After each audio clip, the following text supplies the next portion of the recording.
Thank you, Kaya. Thank you to Haley. Good morning, everyone. That keynote address was beautiful and energizing, and I really look forward to sharing it with our Southeast Red Cross volunteers and opening up a discussion for what it means for us and our work. I think it will be a really meaningful way for us to come together. Gnostish Hawa to UAS for hosting this event, giving us a space to broach meaningful conversations around power and privilege.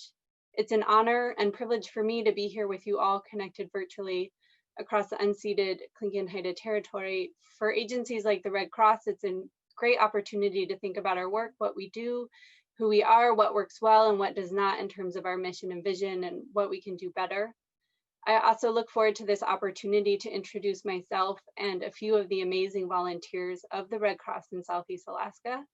Thank you so much to Juliet for helping us prepare and putting so much heart into this event, and Laura Vest for the encouragement to be part of it.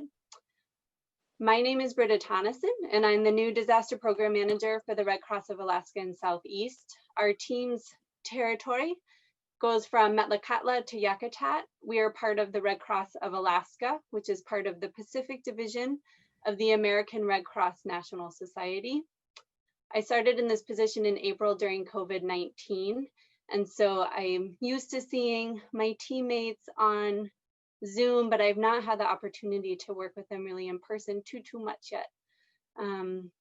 Luckily, I, as do many of you, come with a basic familiarity of the work of the Red Cross. In the beginning, I knew about it because of CPR, first aid, and blood donations.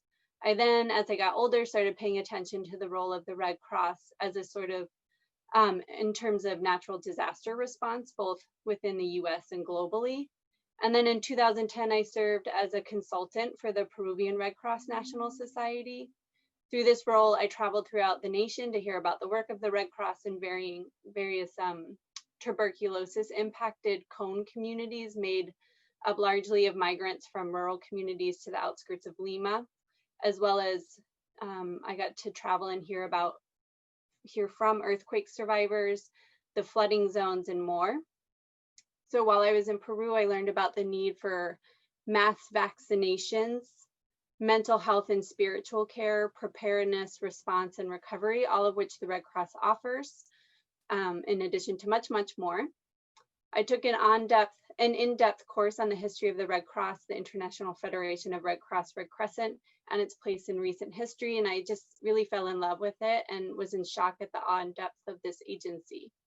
So to get at the heart of the Red Cross, we wanted to start with the foundation and historical aspect of the Red Cross globally to local. And to do this, we have one of our Southeast super volunteers, Chip Wagner. Chip's been with the Red Cross for nearly 5 years. He served as the Disaster Program Manager volunteer counterpart and as the interim DPM before I started in my role. He's one of the most decorated volunteers in terms of training and gaps or groups activity positions. So those are the volunteer roles that he qualifies for. He geeks out on Red Cross history. And when he knew that I transferred over from AWARE, he shared with me that Clara Barton, who is the founder of the American Red Cross, is one of his great heroes. Recently, Chip was awarded by the Pacific Division for one of our most committed volunteers. So without further ado, I'd like to introduce Chip. Chip, are you ready? Yes, I am. Great. He was born ready.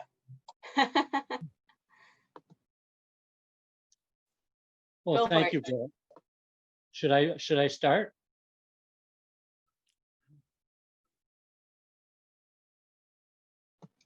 Yeah, we're ready for you. Thank you. Well, thank you, Britt. I am a Red Cross volunteer. I've been a Red Cross volunteer for 4+ years now, and I'm pleased and a little nervous to be before you virtually today. I'm not used to this virtual technology, but I'm here to give you a brief history of the Red Cross, which I hope will be helpful to you. Our Red Cross history begins in 1859 when the French Empire and the Kingdom of Sardinia were fighting the Austrian Empire for control of what is now northern Italy in the Second Italian War of Independence. A Swiss business person, Henry Dunant, happened to be in the area and saw the bloody aftermath of one of the war's battles, the Battle of Sofrino, in which over 12,000 wounded and dying soldiers were left on the battlefield. Both the armies and the residents of the region were unable to care for these wounded and dying soldiers.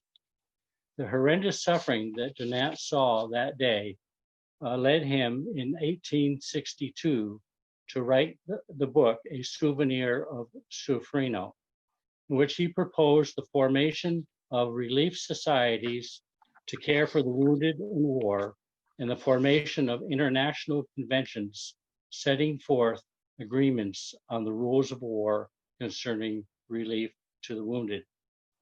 In 1863, Donat and others formed an organization that today is known as the International Committee of the Red Cross, the ICRC. For his efforts, Donat received the first ever Nobel Peace Prize in 1901. The award stated, "Without you, the Red Cross, the supreme humanitarian achievement of the 19th century, would probably have never been undertaken." The ICRC is an independent, neutral organization ensuring humanitarian protection and assistance for victims of armed conflict and other situations of violence. It takes action in response to emergencies and at the same time promotes respect for international humanitarian law and its implementation in national law. The ICRC is at the origins of the Geneva Conventions and the International Red Cross and Red Crescent movement. The ICRC is identified in the Geneva Conventions as an authority on the laws of war and was awarded the Nobel Peace Prize in 1917, 1944, and 1963, more than any other organization in history. The Geneva Conventions and their additional protocols are international treaties and are central to international humanitarian law. They regulate the conduct of armed conflict and seek to limit war's barbaric actions. They are intended to protect those not involved in conflict, such as civilians, healthcare workers, and aid workers. They also are intended to protect those who no longer are combatants, such as the wounded and prisoners of war. The first Geneva Convention protects wounded and sick soldiers on land during war. The second Geneva Convention protects wounded and sick and shipwrecked military personnel at sea during war. The third Geneva Convention protects prisoners of war. The fourth Geneva Convention protects civilians, including those in occupied territories. In 1949, Article 3 was added to each of the conventions and covered for the first time not only conflicts between nations, but also non-international armed conflicts, such as civil war. In 1977, Protocol 1 for international conflicts and Protocol 2 for non-international conflicts were adopted to provide additional protections for victims of such conflicts. In 2005, Protocol 3 adopted the red diamond as an additional universal symbol of assistance in armed conflicts. The ICRC works to ensure respect for the rights of people affected by violence and respect for humanitarian law by 1, helping governments to meet their legal requirements through an advisory service on international humanitarian law. 2, through dialogue with weapons bearers. And 3, through education and outreach to youth. Today, the International Red Cross and Red Crescent movement is a global network of over 80 million people that helps those facing disaster, conflict, and health and social problems. It consists of the International Committee of the Red Cross, the International Federation of Red Cross and Red Crescent Societies, and the 191 national Red Cross and Red Crescent societies. It is the largest volunteer-based humanitarian network in the world. Here in the United States, when our American Civil War started, a remarkable woman named Clara Barton left her position with the United States Patent Office and voluntarily began comforting and delivering supplies and support to Union soldiers on the front lines. Once, while comforting a wounded soldier in her arms, a musket ball pierced the sleeve of her dress, killing the wounded soldier in her arms. Known as the Angel of the Battlefield, when the war ended, Clara Barton sought and received permission from President Abraham Lincoln to help locate missing troops for their families and friends. Over the course of several years, Clara Barton and her small staff at the Missing Soldiers Office were able to locate some 22,000 missing soldiers.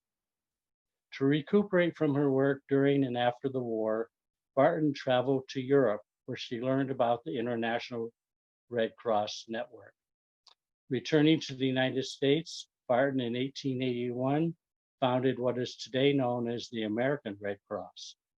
She also embarked on a campaign to convince the President and the Congress to adopt the Geneva Convention of 1864 and to recognize the Red Cross International Organization. After years of effort, Barton succeeded in 1882. In 1884, the ICRC adopted the American Amendment, due in no small part to Barton's efforts, which expanded the ICRC's role beyond war to include assisting victims of natural disasters. The Red Cross received its first congressional charter in 1900.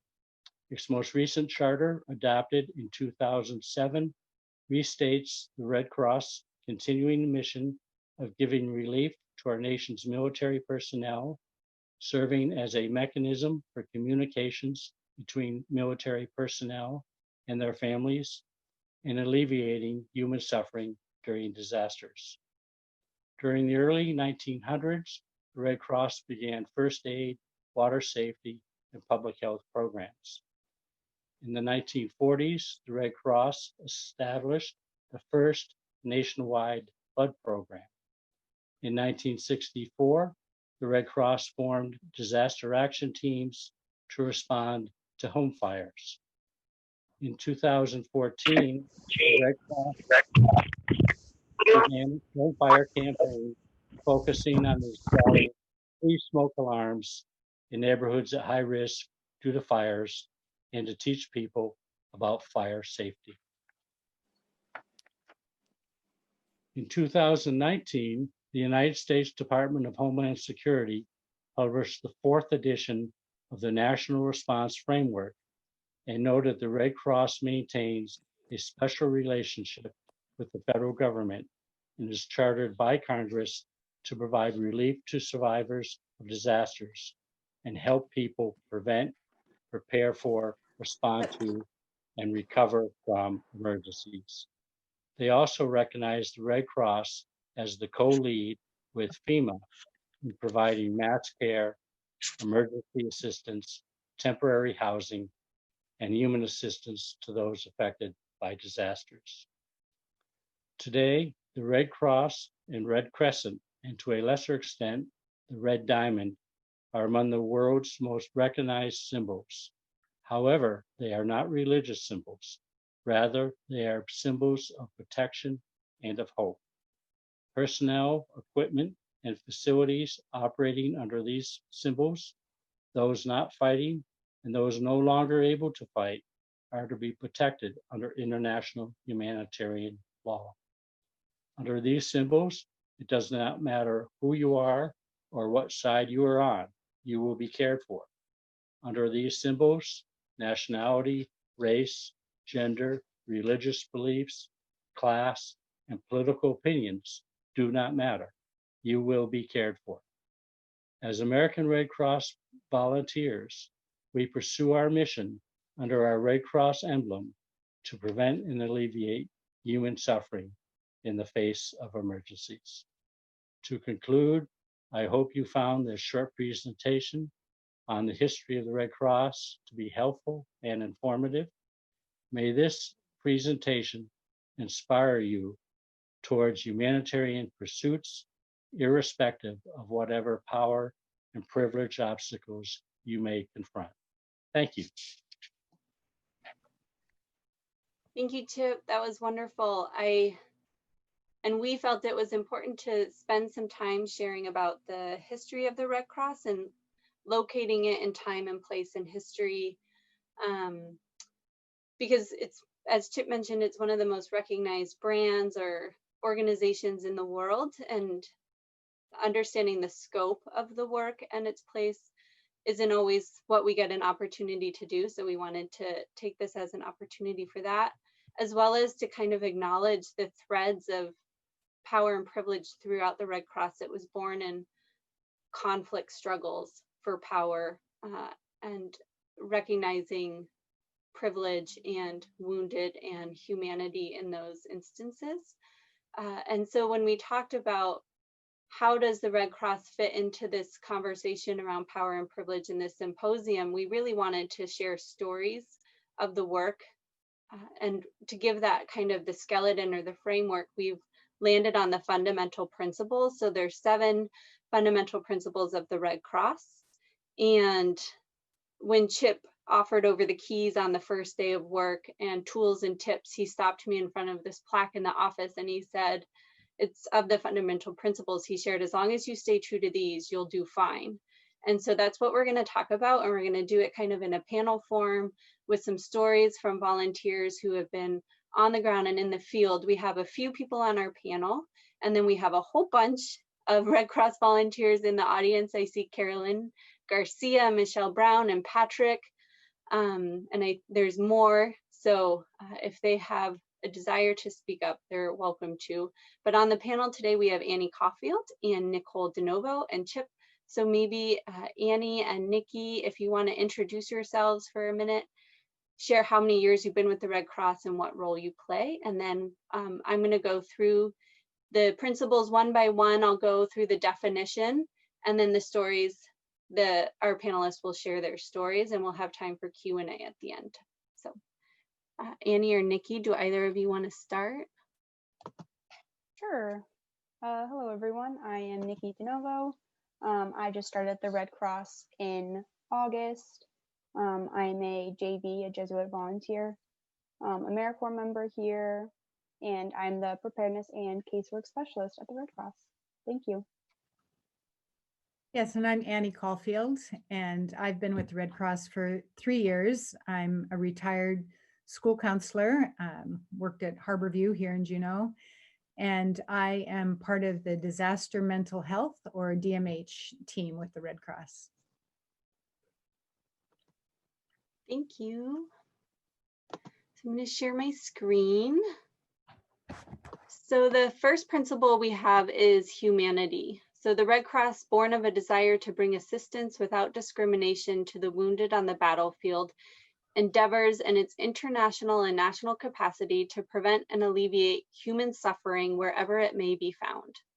Its purpose is to protect life and health and to ensure respect for the human being.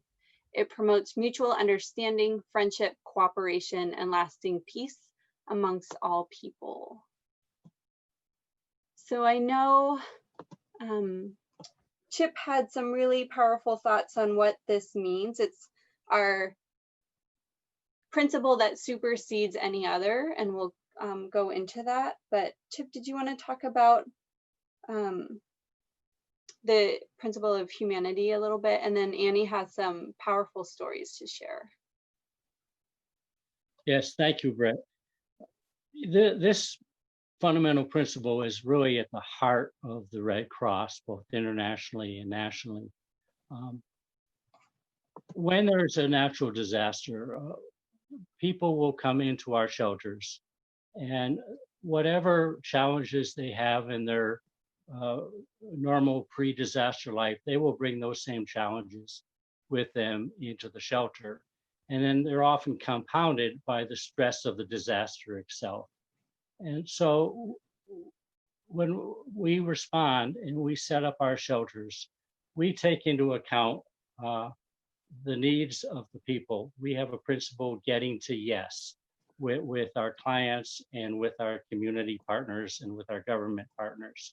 So whatever we can do to help people with the challenges that they are bringing with them to help them in this disaster situation is what we do. And some of them are really simple things like if we have a person who may be blind, we would often want to locate their cot near a wall because it helps them to orientate where they are, as opposed to putting them in the middle of a large gymnasium where they were surrounded by hundreds, if not thousands of people. So that's a small example. In Hawaii, I had a situation where I had a person who was over 90 years old, but very independent. He did not want assistance in moving around, but we did put him as close to the bathroom as we could because he needed to go there quite often. We had another client who had a feral cat, and I don't know if any of you have ever seen a feral cat, but they're wild. He was the only one that could approach this cat, and so we helped him because he was had a physical disability. We helped him with his cat, and unfortunately, while we were all working with him and his cat, the cat got away and ran into the jungle. It was in Hawaii. So the number one issue for helping this particular client wasn't providing him food or shower or a safe place to stay. It was helping to get a wild cat back into his possession. We were able to do it on the very last day he was in the shelter. And it was a very moving experience for all of us that were involved because we were helping that particular client with what his needs were, not what we perceived his needs to be. And that's very, very important for Red Cross workers and shelters, is to have not only situational awareness of the disaster, like what is the volcano doing 15 miles away, but also to have awareness of the people. And that's the most critical thing, I think, in sheltering, is to have an awareness of the people that you are serving so you can serve them better. And so I would say humanity is the heart of the Red Cross. Thank you, Chip. I think serving people better fits in nicely with Annie's current experience serving a Venezuelan woman in Florida. More about right. That? Yeah, thanks, Britta. And thank you so much, Chip, for just such a thorough description of the history. I appreciated that. And really just want to echo what both of you have said about the importance of these fundamental principles, which really spring from the mission of the Red Cross, which Chip articulated, that it's to alleviate, prevent and alleviate human suffering in the face of emergencies. And the principles all spring from that mission.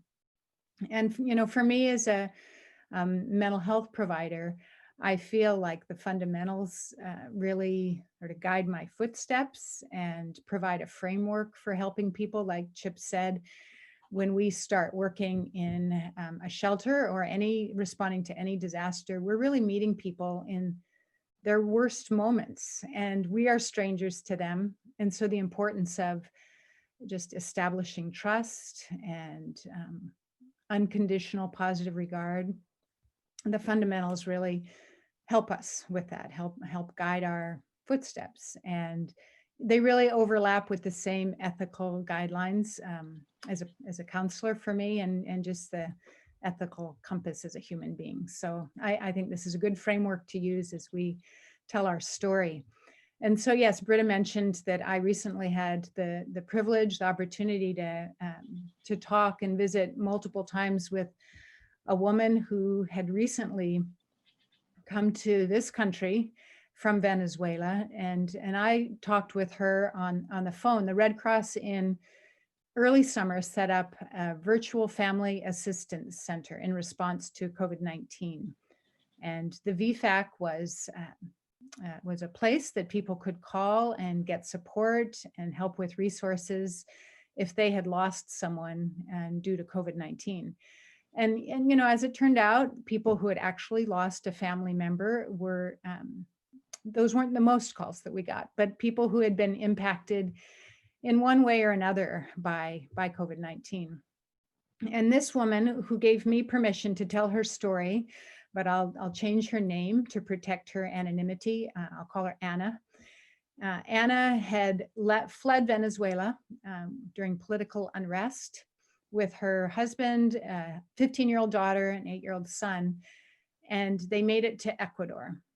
And then they were there for some time, but then needed to leave Ecuador and found their way to Florida. When the family arrived in Florida, just within weeks, COVID-19 hit. And so they were very isolated. And I should back up by saying that Anna didn't speak English. She understood a little bit. So when she called me initially on this VFAC, called my phone, I could understand a few words in Spanish, but certainly not enough to have a conversation with her. But I was able to communicate enough to say that I would engage an interpreter, which the Red Cross was partnering with. And so I called the line for interpretation, requested a Spanish translator.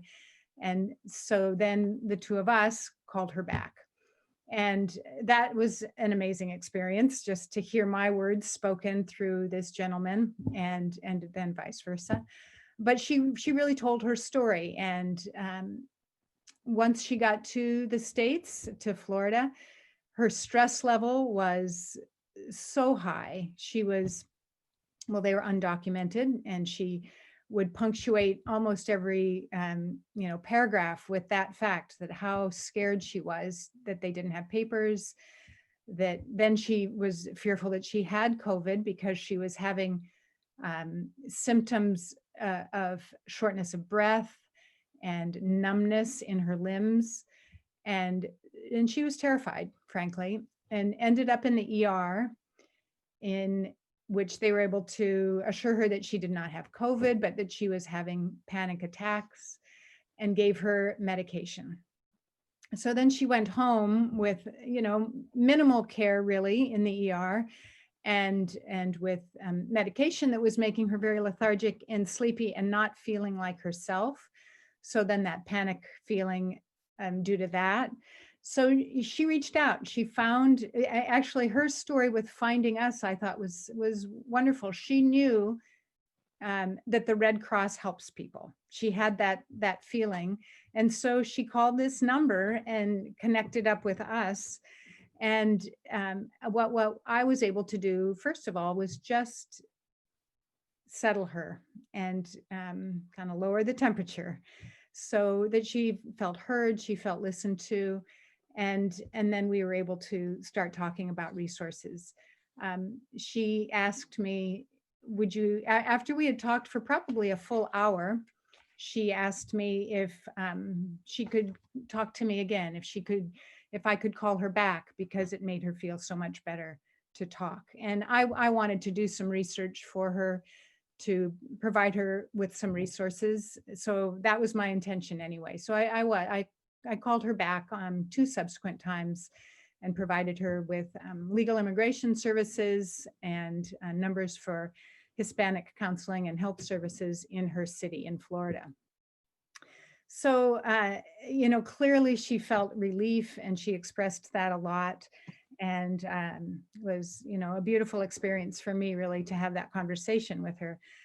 But then it continued with the support of the translator, who I made the incorrect assumption was from somewhere in the States, but I asked him to remain on the line after we disengaged with Anna.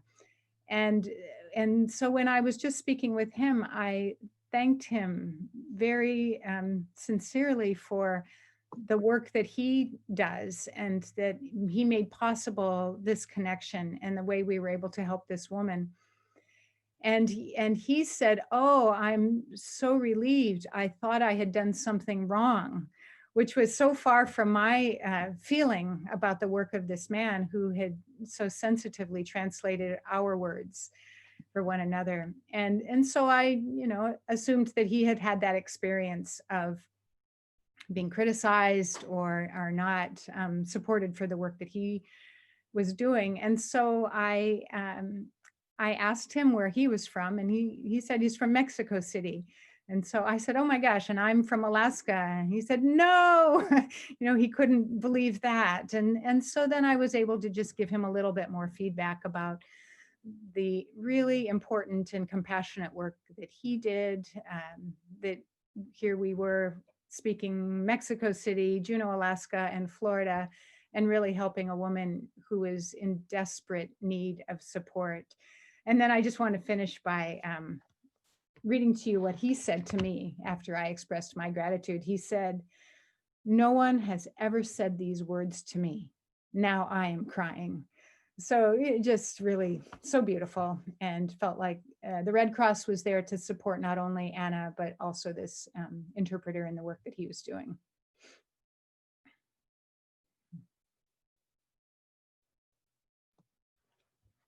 Thank you, Annie. Thanks for sharing that story. I wanted to move on to the second fundamental principle of the Red Cross, which is impartiality. I have all these pop-ups coming. Okay, it makes impartiality. It makes no discrimination as to nationality, race, religious beliefs, class, or political opinions. It endeavors to relieve the suffering of individuals being guided solely by their needs and to give priority to the most urgent cases of distress.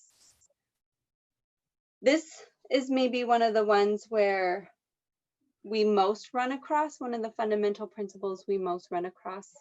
And I know that Chip has a story to share, and Annie as well. I first came across this in depth when I was supporting a disaster action team member who responded to a home fire in Ketchikan. And the volunteer did not know how many cases to open. And so we opened cases for a home fire based off of how the household was composed before, and if the household is willing, how they're going to be composed after and move into each other. And so we had a hard time knowing how many cases to open because the family was not forthcoming. And we found later with time and calling back that this was in fact one family, and they were nervous that the Red Cross would not consider them a family because they were same-sex family. And so when they found out that they were indeed considered a family according to how we define family at the Red Cross, they started crying. And that was a really powerful moment for us. Chip, I know you have a story. Do you want to share about how impartiality has impacted your volunteer? Sure, thank you, Britt. One of the reasons why I enjoy the Red Cross so much and the fundamental principles of the Red Cross is because in today's world, it seems like if you're a member of organization X, that organization Y folks can't stand you, and vice versa. Life just seems so divisive. In the present time is a good example with the recent election we just had. If you favored one candidate, then the other side can't stand you. And if you favored that candidate, the other side doesn't like you. With the Red Cross, we don't care about any of that. We don't care, what your political beliefs are, what your orientation may be, what color you are, what religion you are. If you have a need, we try to help you with it. And a good example is in Florida a few years ago, there was a nightclub, a gay nightclub, I believe the name was Pulse, that had a shooting. The Red Cross responded to that. We respond to mass incidents of mass shootings. We have special teams that respond to those types of situations. And we responded to that. we had probably had volunteers who feel one way or another about orientation issues, but it doesn't matter because we all come, we help the people that were in need. And whatever our political beliefs may be, whatever our religious beliefs may be, they're put to one side. At least they should be. They're put to one side because our responsibility is to help those that are suffering. That's what we try to do. And that's why the impartiality, again, is one of our key fundamental principles that we train all of our volunteers and our staff to abide by. Yeah, and the story that I'll share comes from Hawaii. And, one of the things that I really love best about working for the Red Cross is working in these shelters is such an amazing, diverse slice of humanity, both the people who have found shelter there, but also the volunteer workforce, really representing, all of that diversity in our country and our world.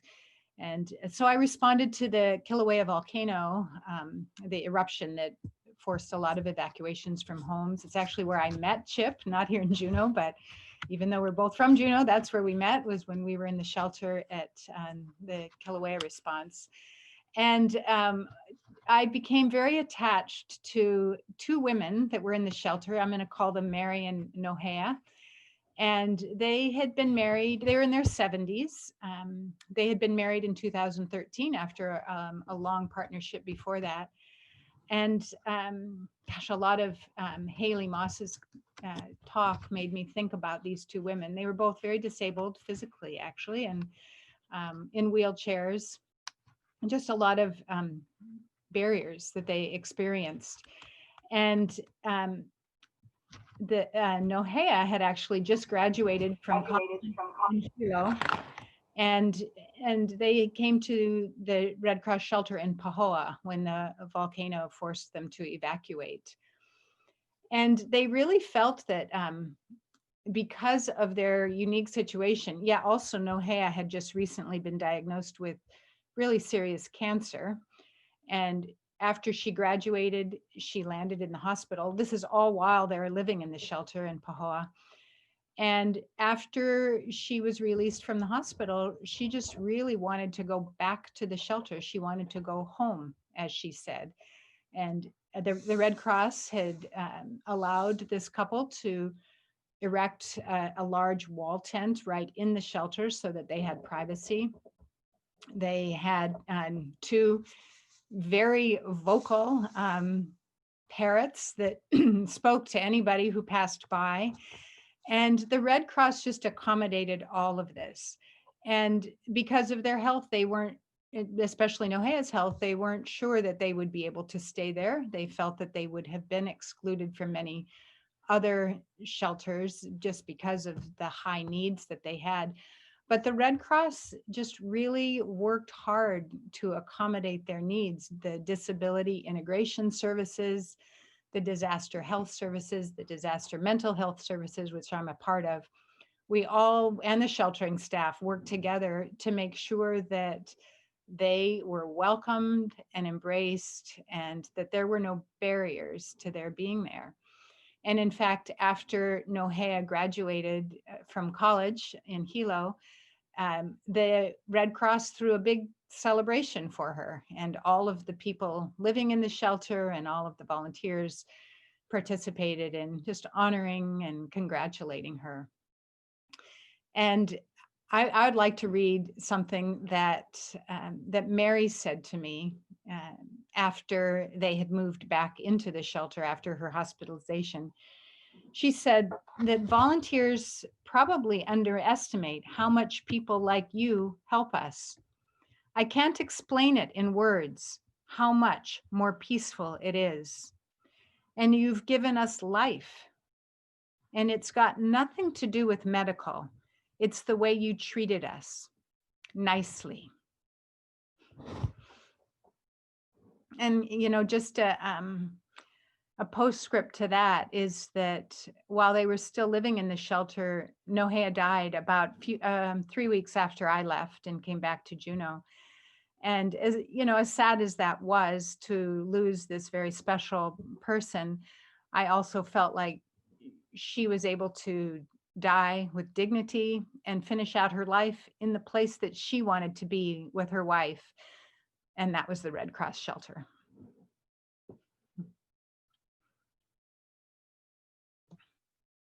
Thank you, Annie. I am seeing that we are close to time. So we've gone through two of the 7 principles. So I just wanted to run through them really quickly and then open it up for Q&A if my panelists don't object, just given time. And we'd really love to hear from anybody about questions you have. And of course, if we run out of time, please call us or email, and we'd love to continue the conversation. So independence is 1. The Red Cross is independent. The national societies, while auxiliaries in humanitarian service of their governments, are and subject to the laws of their respective countries, must always maintain their autonomy, so they may be able to at all times act in accordance with Red Cross principles. I've got some good stories about that. Unity, there can be only one Red Cross society in any one country. It must be open to all. It must carry on its humanitarian work throughout its territory. The Red Cross is a worldwide institution in which all societies have equal status and share equal responsibilities and duties in helping each other. Universality, the Red Cross is a worldwide institution in which all societies have equal status and share equal responsibilities and duties in helping each other. Voluntary service, the Red Cross is a voluntary relief movement, not prompted in any manner by desire for gain. And this is an interesting one in terms of power and privilege and who can be a volunteer, who can commit to volunteering, and the technology that's currently being required of volunteers and how accessible and inclusive is it. But almost the entirety of the Red Cross is volunteer.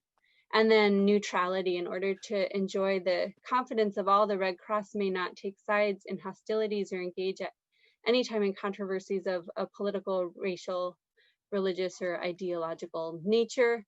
And that one was interesting for me, coming new to the Red Cross again. And shortly thereafter, George Floyd was murdered, and thinking, how does the Red Cross, and knowing that it's important for me to work for an agency and commit my time, who responds to that incident. And so how does the principle of neutrality play out? And that became very clear that the Red Cross humanity is that superseding principle. And so issues that are humanitarian that have become politicized, the neutrality is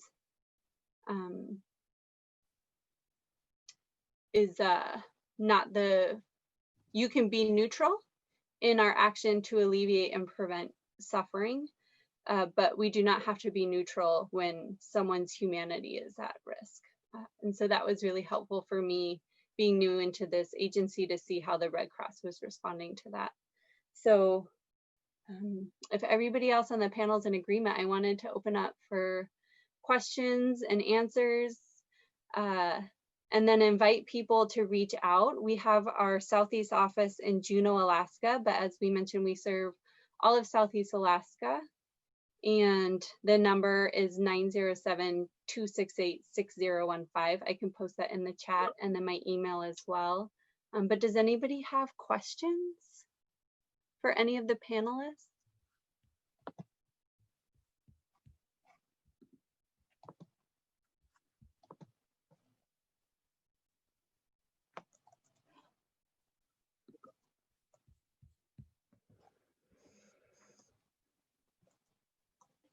How can you volunteer? Thank you, Carolyn.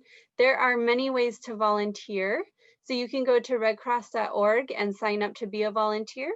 And then you can go through an orientation and see about the different branches. Some people come knowing exactly what they want to do.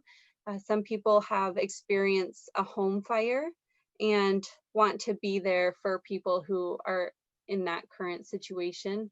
And so they can sign up to either respond in person or help with the casework, getting people connected. If you have a mental health background, or degree, you can be a mental health support. If you are a nurse, it's a very great way to keep your credentials up to date and support people. Perhaps they've lost their prescriptions, and so Red Cross volunteers get them what they need in a as quick as possible, so that they're not going too long without medical needs. We do a lot of community engagement. So currently our volunteers are supporting the Southeast Food Bank, the Salvation Army.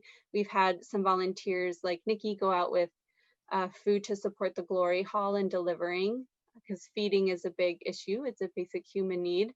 And so we've been supporting in that way. But there are lots of ways to volunteer. So connect with us, and based off of what your interests are and where you see yourself, we can find a space for you. Carrie Dighton has put the web page in the chat, so you can go there and see what volunteer opportunities exist. We have been responding en masse to the disasters that are happening around the nation, the fires and hurricane and tropical storm, one right after the other. So you can be trained in to deploy and help with feeding or sheltering, things like that. Can you describe how the Red Crescent part of the organization interfaces with the Red Cross? Chip, do you want to take that on? Sure. When the Red Cross first started, it was started by people from Switzerland. And for the symbol that they adopted was actually the reverse of the Swiss flag. The Swiss flag is a white cross on a red background. They simply reversed it. Shortly after that, some in the Arab communities considered that to be a religious symbol. And in the beginning, it partially probably was considered to be a religious symbol, but its main symbol was to be one of hope and care. So Red Cross was still in its organizational development. And another war began in the late 1850s.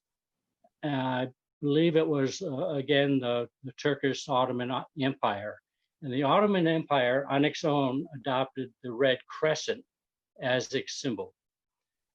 Shortly after that, the country known as Iran today, they adopted a symbol of a red lion. And so the Red Cross recognized that each country would want to start having its own symbols, because two were primarily established. The Red Cross and the Red Crescent, they decided in 1929 to keep those. So each country can determine which symbol they want to have. But there were other countries that wanted to have their symbol. There's one still on the books, but they've changed now to the Red Crescent. That was what's now Iran. They had the red lion, and a star, I believe. They now use the Red Crescent. So there's three symbols now internationally, and the diamond is for those countries that want to have their own unique symbol. If they are working internationally, they are allowed to put their national symbol within the red diamond. If they're operating within their own country, they can just use their national symbol. A good example is Israel has the Star of David.